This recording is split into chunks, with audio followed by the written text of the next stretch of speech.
Hey guys, have you heard of Goldbelly? It's this amazing site where they ship the most iconic famous foods from restaurants across the country, anywhere, nationwide. I've never found a more perfect gift than food. They ship Chicago deep dish pizza, New York bagels, Maine lobster rolls, and even Ina Garten's famous cakes. So if you're looking for a gift for the food lover in your life, head to goldbelly.com and get 20% off your first order with promo code GIFT. It's the 77 WABC News Hour. Talking the news with Noam Laden. All the news you need to know with Joe Nolan, traffic, Justin Ellick, sports. And now, Talking the news with Noam on 77 WABC. Yes, that's me. Good morning. It is Wednesday, June 18th. Your forecast from the 77 WABC Weather Center. Patchy fog this morning. Pop-up showers possible at any point throughout the day. Warmer than it's been, high 79. Tonight and overnight, a shower or two is possible, low 71. And then Thursday, sun and clouds. Could see an afternoon thunderstorm, but the high's going to be 91. If you're walking out the door with us right now, 64 and cloudy in Airmont up in Rockland County, 66 cloudy in Cresco over in New Jersey, and it's 63 and misty right outside our Midtown studios. The top 5 at 5. So what was Brad Lander up to when he was arrested? Governor Hochul may pick a local lawmaker as their lieutenant governor. The housing market super hot in one part of Long Island. Tears for a Harlem Catholic school that's shutting down today. And a Brooklyn woman must have hated the facial she received. All right, let's get into it at 5:01. City Comptroller Brad Lander dramatically arrested by ICE agents at a federal immigration court here in Manhattan yesterday in a chaotic, caught-on-camera moment that will probably give his mayoral campaign a boost. He's third in the polls right now. The Democrat spent about 4 hours in custody before he walked out of 26 Federal Plaza. He was escorted by his wife. Governor Kathy Hochul was there as well. And the entire arrest, of course, caught on camera, as everything is all around the world these days.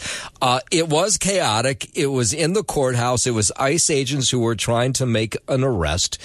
And Lander was trying to find out what this immigrant was being arrested for. And here's a little bit of what it sounded like yesterday. Take it back. Take it back. I will let go when you show me the judicial warrant. Where is it?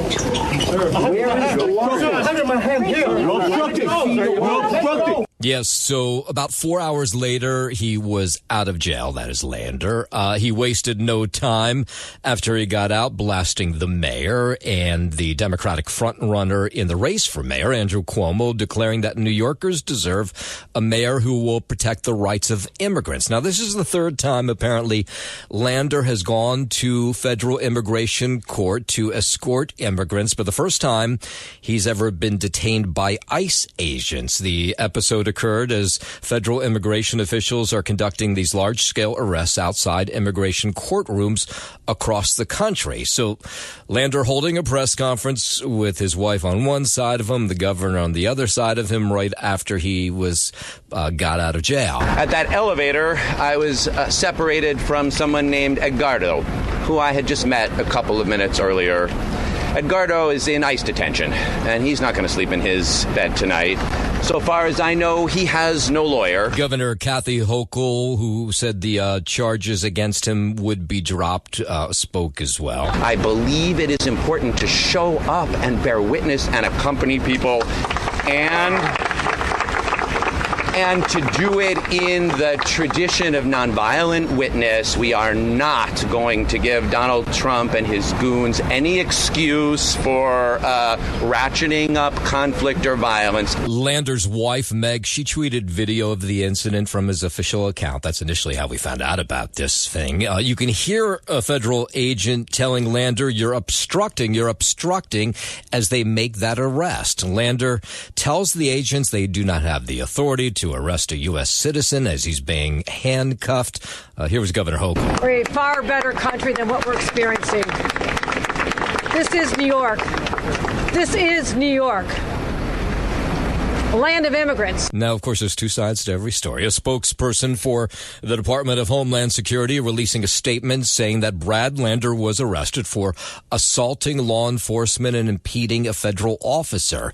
And they go on to say that their heroic ICE law enforcement officers face a 413% increase in assaults against them, and it's wrong for politicians seeking higher office to undermine law enforcement safety to get a viral moment.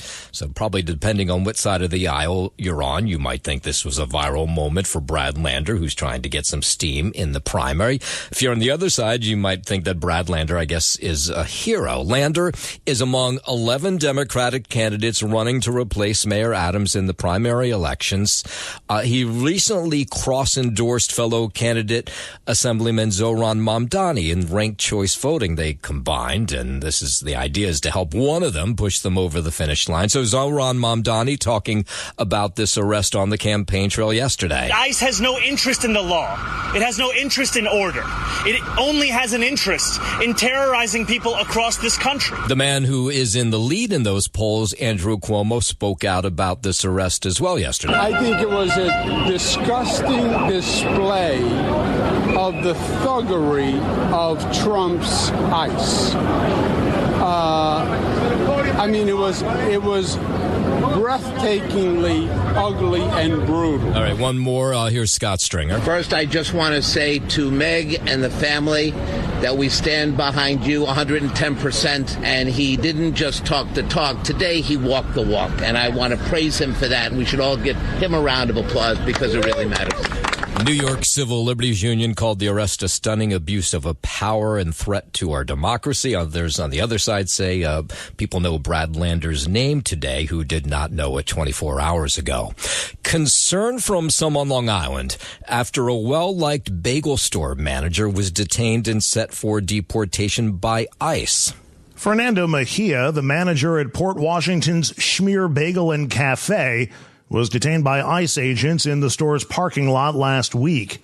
ICE says he overstayed a visa 20 years ago. Co-workers say since he arrived from El Salvador, he's never even had a parking ticket. They're also worried about him. He had liver problems and needs to take 20 pills a day. Andrew Whitman, NBC News Radio, New York. WABC News Time 5:08. So 4 detainees escaped the Newark ICE detention center last week. Now a third one has been caught and is in custody this morning. One's still loose.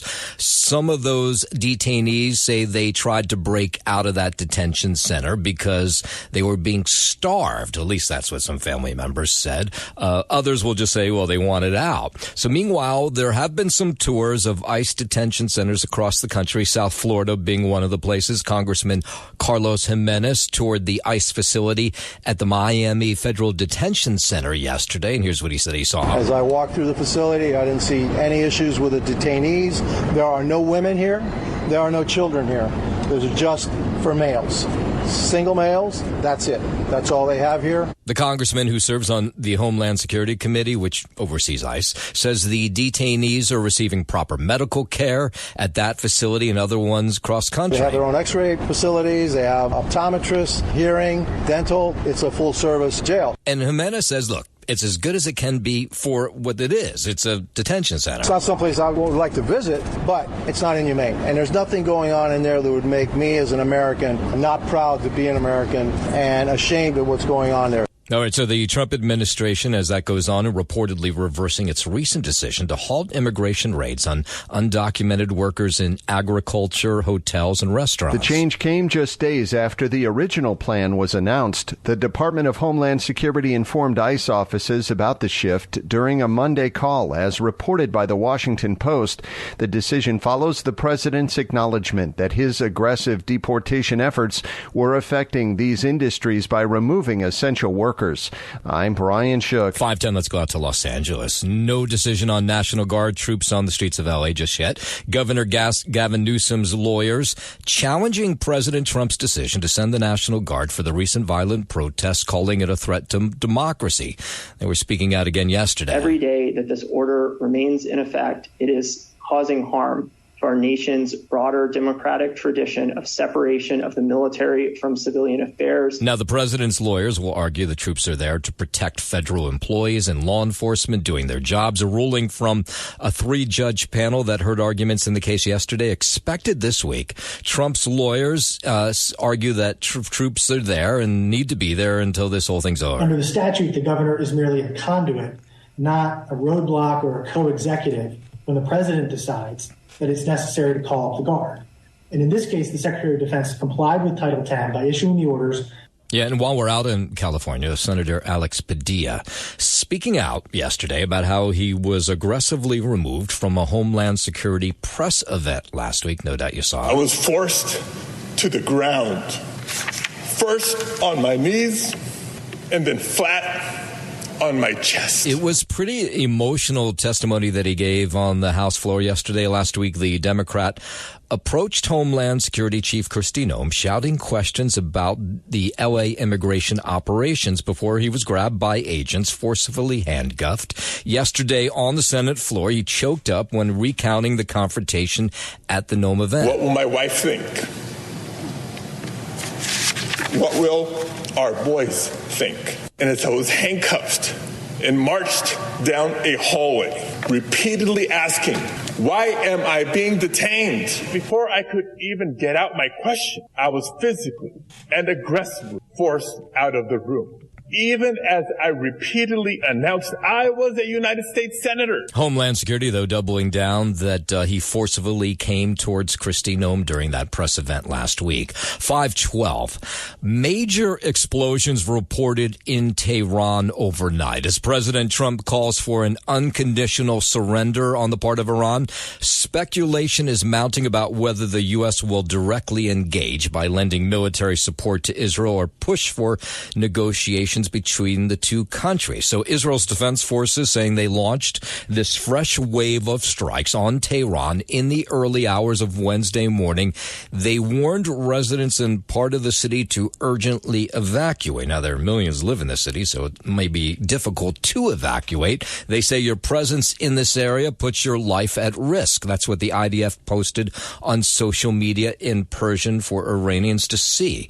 Meanwhile, the U.S. is warning Americans about going to the Middle East. Not to travel to Israel or Iraq, and not to travel to Iran under any circumstances. State Department spokesperson Tammy Bruce there says the Iran-Israel conflict is a rapidly evolving situation. Bruce says the State Department has set up a task force to help U.S. citizens in the Middle East stay informed. She again reiterated President Trump has said time and time again Iran cannot have a nuclear weapon. The Department of State has established the Middle East Task Force to help coordinate support for U.S. citizens, our U.S. diplomatic missions, and personnel and diplomatic engagement. And Bruce was talking about one of the president's stated goals during this press conference yesterday. Now, as the conflict between Israel and Iran continues, President Trump has also been clear that Iran cannot have a nuclear weapon. And in Israel, the IDF says that families across the country seeking shelter early this morning due to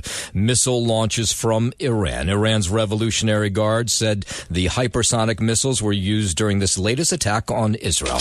The extent to which they caused damage is not 100% clear, but Iran launched approximately 10 ballistic missiles towards Israel in its latest barrage. Some of this came around midnight Israel time. The Israel Fire and Rescue Service says it received reports of impacts, which suggests that some of those missiles did get through. Several fires also reported in open areas throughout Israel, but we have not heard any word, at least as of 5:15 this morning, of any casualties there. In a moment, we'll continue on this story. Some senators speaking out against the U.S. getting involved in that conflict. We'll get to that in a moment. But first, 5:15, let's head over to the 77 WABC Sports Desk. Good morning, Justin Ella. Good morning, Noam Layden. We will start here on the ice. You had a Stanley Cup that got hoisted last night. The Florida Panthers beating the Edmonton Oilers 5-1 at home in Game 6 of the Stanley Cup Final, winning that series 4-2. They repeat as Stanley Cup champions. They're the NHL's first back-to-back winners since Tampa Bay in 2020 and 2021, and the third team to do it this century. Good friend of the program, Vinny Viola, building some big-time powerhouse down in Florida, borderline a dynasty, as back-to-back Stanley Cup champs, the Florida Panthers. Next year, they'll go for... Wait, so you are calling them a dynasty or not just yet? I wouldn't go as far as to say that. I would. What is the number? Do you have to win 3 in a row to be called a dynasty? I mean, 2 is a lot. Listen, I've never really sat down and said, this is my barometer. But I would think if they go out and they win the Cup next year, then you can't really dispute that fact anymore. Okay. They would have won 3 Cups, gone to 4 in a row. That's pretty damn good, if you ask me, in terms of dynasty-level stuff. But congratulations to the Florida Panthers and our good friend Vinny Viola there. In the Bronx to the Diamond here, the Yankees got blanked for the 3rd consecutive day, this time losing 4-0 to the Angels in the second game of a 4-game set. Now good for New York's season-high 5th straight loss. New York manager Aaron Boone tinkered with his lineup, batting rookie Jason Dominguez first and dropping Paul Goldschmidt to 6th, but it didn't yield results for the Yankees, who were 0 for 10 with runners on and got just 3 to second base. New York has lost 5 in a row and mustered only 5 runs in its past 6 games, including a 1-0 win last Thursday at Kansas City. The last time the Yankees scored 5 runs or fewer in a 6-game span was August of 1968. It's been a while. Aaron Judge went 0 for 4 with 3 strikeouts and heard boos following whiffs in the 6th and the 8th. He is 2 for 19 with 12 strikeouts in his last 5 games. The Yankees, who haven't scored in 29 innings since the 9th inning of a 4-3 loss at Boston on Saturday, were last blanked in 3 consecutive games in September of 2016. They have never been shut out in 4 straight games up until last night. Up next for the Yankees, Ryan Yarbrough will get the start in what will be a 7:05 p.m. first pitch from the Bronx for tonight's Game 3 of 4 against the Angels. As for the Mets, they fell 5-4 in 10 innings to the Braves in the opener of a 3-game series in Atlanta. New York, they still lead the East. They've dropped 4 in a row for the first time this season, though. Tyrone Taylor homered and drove in 3 runs, and Juan Soto also homered as the Mets built a 4-1 lead that they couldn't hold. Up next for New York, Paul Blackburn gets a start in tonight's middle game against the Braves, scheduled for a 7:15 p.m. first pitch from Atlanta. Both MLB teams trying to get off the schneid here. Noam Layden. That is your sports, and I'm Justin. Get off the what? Get off the schneid. Oh, okay. Yeah, they're just struggling. Gotcha. You want me to be really literal with it? I just never heard that phrase before. Yeah, they're down in the dumps. All right. They got to get off the schneid and get back to playing good baseball. Okay, I'm going to look up that word. There you go. That's your sports. Bye-bye! Getting out of here. Back to you, Noam Layden. Thank you very much. Traffic, transit now. Here's Joe Nolan. I don't know if you have much success looking up schneid. I don't know if that's actually in the dictionary. Is it SCHNID? I don't know. But I've heard that. I mean, I've used that. Get off the schneid. Sure, yeah. That's not... It's a slang term primarily used in sports. That's the first thing that comes up when I Google it. Yeah, exactly. And both baseball teams stink. They got to start winning again. This is terrible. Yeah, they got to get off the schneid. WABC News Time 5:20. The White House trying to decide whether they want to get involved in this conflict between Iran and Israel. Here's South Carolina Republican Lindsey Graham. He will, at the end of the day, help Israel finish the job, and that will require, I think, weapons that Israel doesn't possess and maybe joint military operations. He's talking about, of course, is President Trump. He's calm as he can be. He's resolved. He's steady. I think he's done a marvelous job of handling this conflict. Okay, so the senator is all for the U.S. getting involved in some way, but there are members of Congress on both sides of the aisle who are looking to limit or not get involved at all in the Iran-Israel conflict. Here's Democratic Senator Tim Kaine, who introduced legislation that aims to limit President Trump's war power. This is a congressional power. It's an Article I power that too many Congresses have ceded to presidents, the power to start war.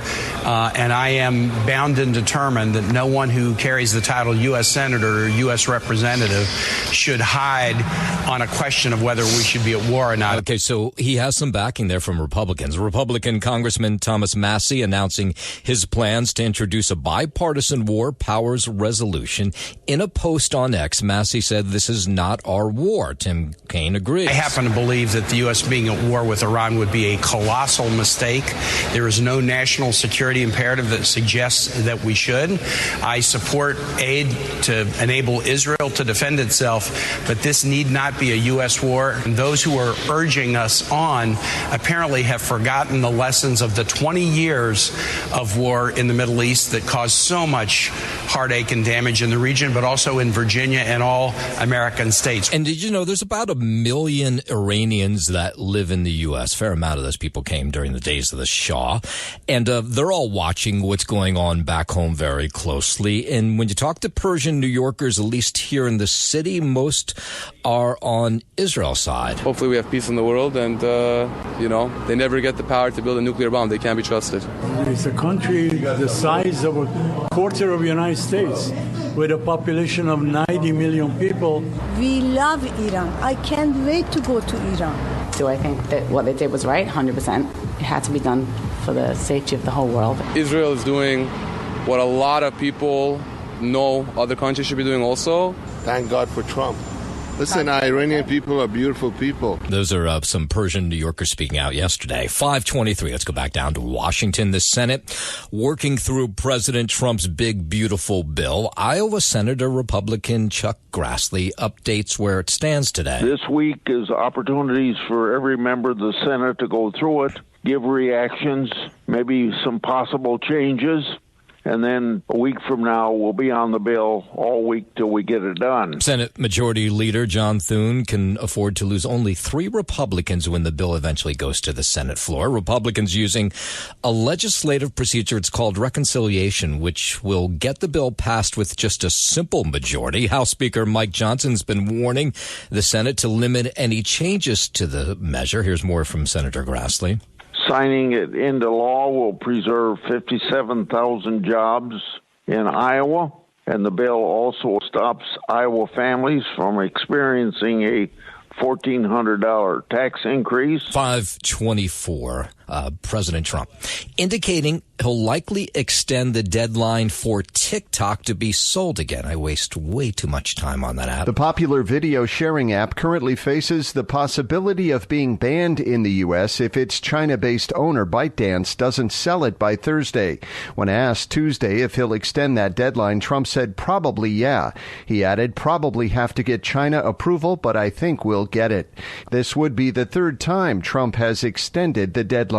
I'm Brian Shook. A federal judge says the government cannot enforce President Trump's order that Americans have to put their birth gender on passports. The judge ruled that anyone who applies for a new passport can choose the gender they identify with or select X on the application form. The decision comes after a lawsuit filed by a group of transgender and non-binary plaintiffs along with the ACLU. The judge said that the government failed to give a rationale for the policy. I'm Tammy Trujillo. WABC News Time 525, watching this flooding in Wheeling, West Virginia. Wow, is it bad? 6 people have died from the flash flooding that began over the weekend and then into this week. Correspondent George Solis is in West Virginia, where there are still people missing today. The governor saying it is still the top priority to find those people. And we're also starting to learn a little bit more about the victims, officials releasing their IDs. Yeah, we're just getting some heartbreaking stories. A 74-year-old man, 59-year-old woman, a 3-year-old girl, a 19-year-old man. Those are some of the victims swept away by floodwaters after about 2 to 4 inches of rain fell within a half hour. Emergency officials say this is the worst flash flood that Wheeling has seen in more than 30 years. West Virginia remains under a flood alert. 2 inches per hour is what some forecasts are calling for. Residents here don't know if they can take that as they're trying to clean up. A lot of these roads still closed, many of them still a muddy mess. Yeah, 526. Federal prosecutors have now filed charges against the man accused of killing one Minnesota state lawmaker and wounding another on Saturday morning. Correspondent Maggie Vespa reports suspect Vance Bolter could face the death penalty if he's convicted. Belter in court Monday facing a list of federal charges for carrying out 2 attacks, including 2 counts of murder for fatally shooting State Representative Melissa Hortman and her husband Mark Saturday. Bolter is charged with shooting State Senator Hoffman boyfriend and his wife. Court documents allege Bolter actually went to the homes of 4 state legislators, but one wasn't home, and he was scared away from another by a nearby police car. Investigators say they also found a notebook on Bolter's car with the names of about 45 elected officials, all of them Democrats, where he planned to cause harm. In court documents, photos of investigators say Belter's SUV, 5 firearms, including assault-style rifles, tactical body armor, a silicone mask, and multiple notebooks filled with names and addresses of more than 45 elected officials, all Democrats. Yeah, now we're waiting for his next court appearance. It's the 77 WABC News Hour. Talking the news with Noam Laden. All the news you need to know with Joe Nolan, traffic, Justin Ellick, sports. And now, Talking the news with Noam on 77 WABC. Yes, that's me, 5:36. Good morning. It is Wednesday, June 18th. Your forecast from the 77 WABC Weather Center. Patchy fog this morning, and it's pretty dense out there right now. Pop-up showers likely this afternoon, high 79. Tonight and overnight, more showers possible, low 71. And then Thursday, sun and clouds. Could see an afternoon thunderstorm, warmer, a whole lot warmer, high 91. If you're walking out the door with us right now, it's 64 and cloudy in Aramont up in Rockland County. It's 66 and cloudy in Cresskill over in New Jersey. And it's 66, we'll call it misty, right outside our Midtown studio. WABC News Time 5:38. So sad to watch students and teachers, parents walk out of St. Mark the Evangelist School on West 138th Street in Harlem yesterday. They were told nothing they can do. The school is going to close down as of today. Today's the last day of classes there. The school has been in Harlem since 1912, and the goal was, when they opened the school, was to welcome what they said black and indigenous communities into the Catholic tradition. And they definitely did that. The vast majority of kids who go there are African American. And now the school is going to close, and the students walking out of class, a lot of them in tears when they were told, nope, nothing we can do. You'll have to go to a different school come next year. I wish I could finish because I really love this family. Principal that's here now is actually my 5th grade teacher, so I definitely love this school. Yeah, a lot of people who had gone to the school, graduated, came back for this goodbye yesterday. Parents complained the Archdiocese of New York never gave them a specific reason for the school's closure. Usually, of course, it has to do with enrollment and money.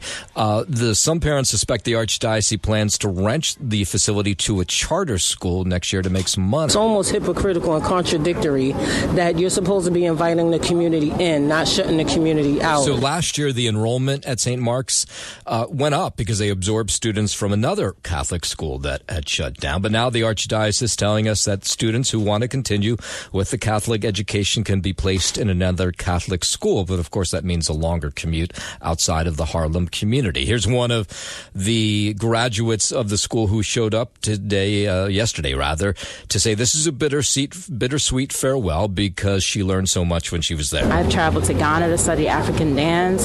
I've traveled to Oxford to study Shakespeare. If it wasn't for the foundation that I got here, I don't think I would have made the entryways into the pathways I did. Yeah, but either way, the school will shut at the end of classes today. 542 out to Long Island. The community there upset, worried after the manager of their local bagel shop taken into ICE custody for allegedly overstaying his visa. He's Fernando Meja, 40 years old, picked up in the parking lot of Schmear Bagel and Cafe. Now, the people who stop in for bagels know this guy well. He's accused of overstaying a visa for 20 years. 20 years ago, customers say he came to the U.S. from El Salvador to pursue his American dream. He was coming from making a delivery, and the immigration was literally just waiting for him in the back parking lot. Meja's co-worker says she's concerned about his health and safety. She says he has serious medical issues, including liver failure. He takes as many as 20 pills a day, and some surrounding businesses say they have felt the impact of these ICE arrests, that the community members, some of them immigrants, fear coming to these businesses because they're worried about being arrested too. So at this one taqueria in Huntington Station, he says his business is down more than 60% now. How can I support my family? That's my main concern. More than 60%. Somebody's put pictures and boom, quiet.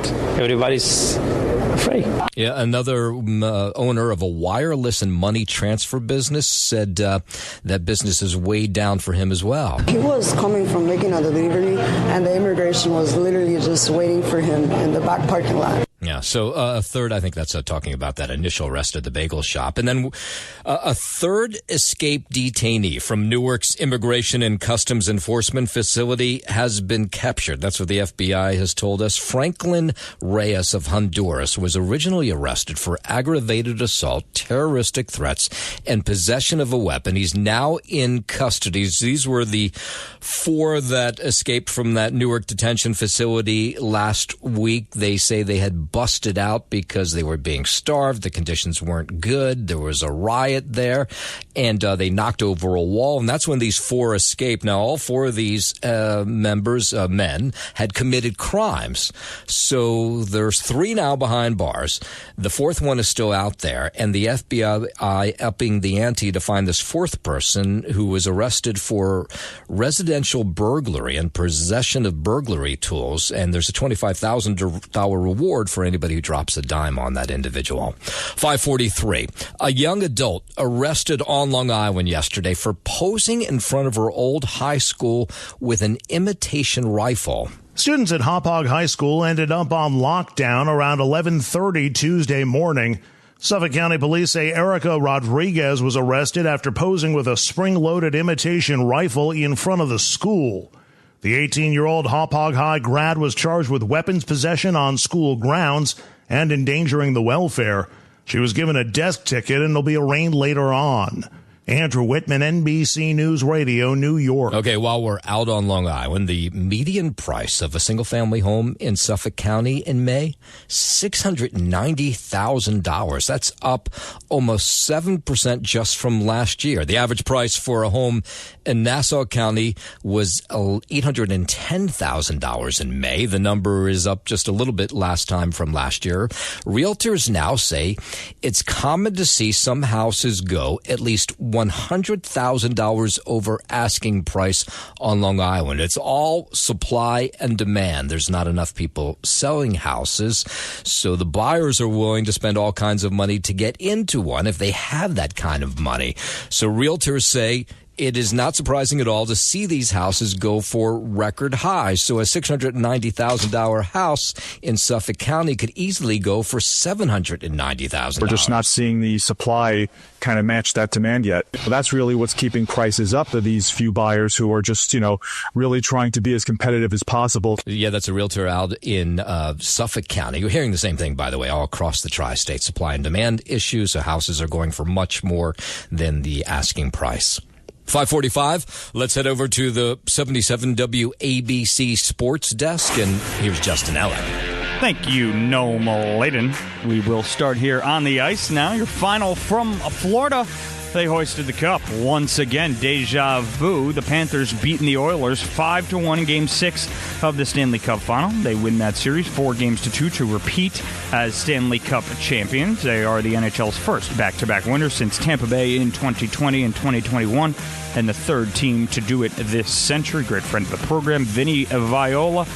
Building what could be a dynasty. We'll see what the Panthers come back and do next year as they go for the three-peat. Head to the Diamond here in the Bronx. Yankees got blanked for the third consecutive day, this time losing 4-0 to the Angels in the second game of a four-game set. Now good for New York's season-high fifth straight loss.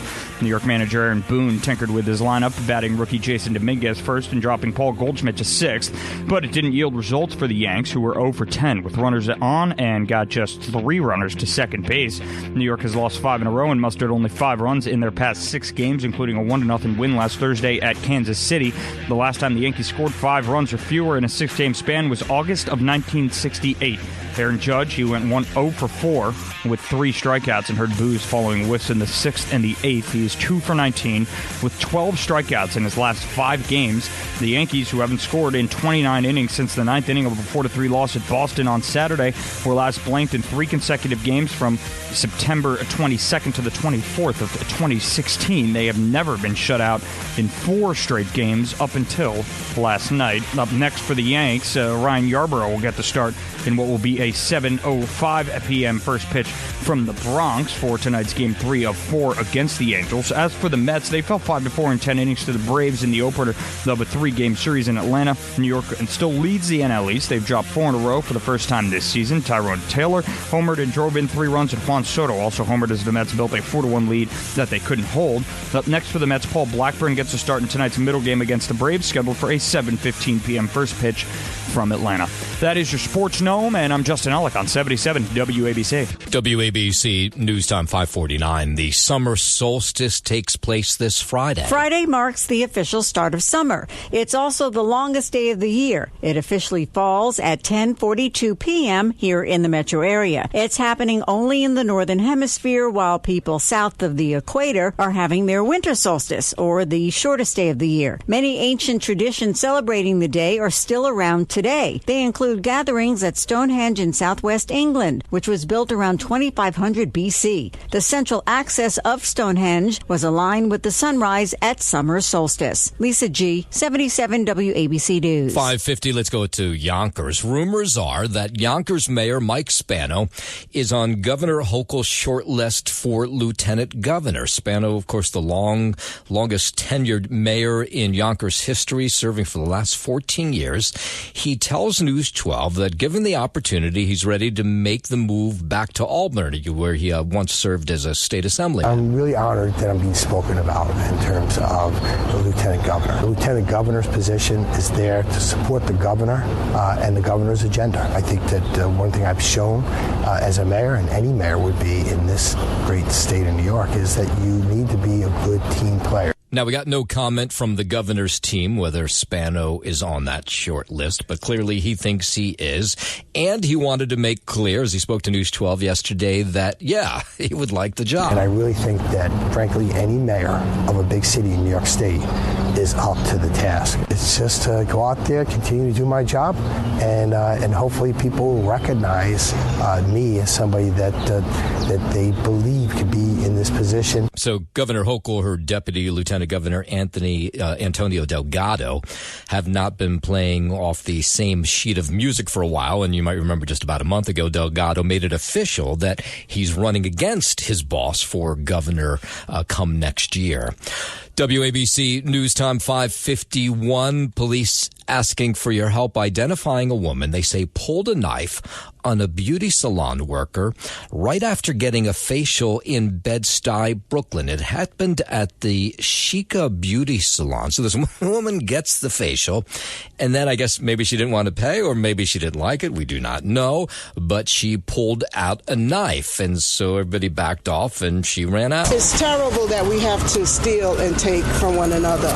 I've been in this neighborhood for over 65 years, and, you know, this is my home. The workers at Chica Beauty Salon say everything seemed normal until the appointment ended. That's when the officers say the woman was asked to pay, pulled out that knife, and then stole $400 from one of the workers. And then she ran out of the shop, never to be seen again. Well, hopefully someday anyway. And I feel really bad for that merchant back there because they're just really trying to make a dollar.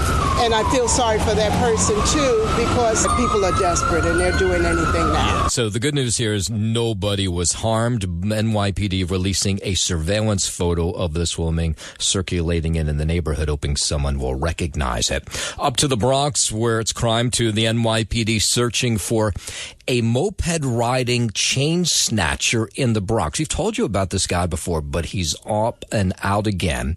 The mugger's been ripping chains off victims' necks in the Bedford Park section for several weeks now, targeting at least 5 people, but they think the number's likely higher because people don't always report these crimes, including a preschool teacher who was walking with her class and a woman who was 9 months pregnant. They really need to find this guy because he's really harming people. people. Yeah, this brazen bandit even went after a 5-year-old boy, snatching a chain said to be worth $1,300 off his neck with his father not too far away. Police have released video of this snatcher, asking anyone who recognizes him to contact them.